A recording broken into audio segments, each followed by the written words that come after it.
কারো বদদুয়া কখনো গায়ে লাগে না। আসলেই কারো বদদুয়া কিন্তু কখনোই গায়ে লাগে না। গায়ে কোনটা লাগে জানেন?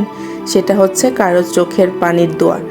ধরেন আপনি কাউকে খুব বেশি কষ্ট দিচ্ছেন, আঘাত দিয়ে কথা বলছেন, সে মানুষটা চুপচাপ সহ্য করে শুনে যাচ্ছে। শুধু এক রাতে আল্লাহর কাছে মোনাজাতে চোখের পানি ফেলে আপনার এই কষ্টের কথাগুলো বলছে, ব্যাস এতটুকুতেই কিন্তু যথেষ্ট। কারণ কোনো মজলুমের করা দোয়া কিংবা কারো চোখের পানি ফেলে করা দোয়া, সে দোয়া কিন্তু আল্লাহ কখনোই ফেরত দেন না। সে দোয়া অবশ্যই আল্লাহ কবুল করে নেন। সেই জন্য কাউকে কষ্ট দেওয়ার আগে হাজারবার ভেবে কষ্ট দিবেন। পরবর্তীতে এই কষ্টের ভার যেন আপনিও নিতে পারেন। কারণ কাউকে যখন আপনি কষ্ট দিবেন, সেই কষ্টের ভার একদিন হোক, 2 দিন হোক, 3 দিন হোক, তারপরেও কিন্তু আপনার কাছে ফিরে আসবে। কাউকে আঘাত করে কথা বলা বা কাউকে কষ্ট দিয়ে চোখের পানি ফেলা কিন্তু এতটা সোজা না। কথায় আছে, আল্লাহ ছাড় দেন কিন্তু ছেড়ে দেন না।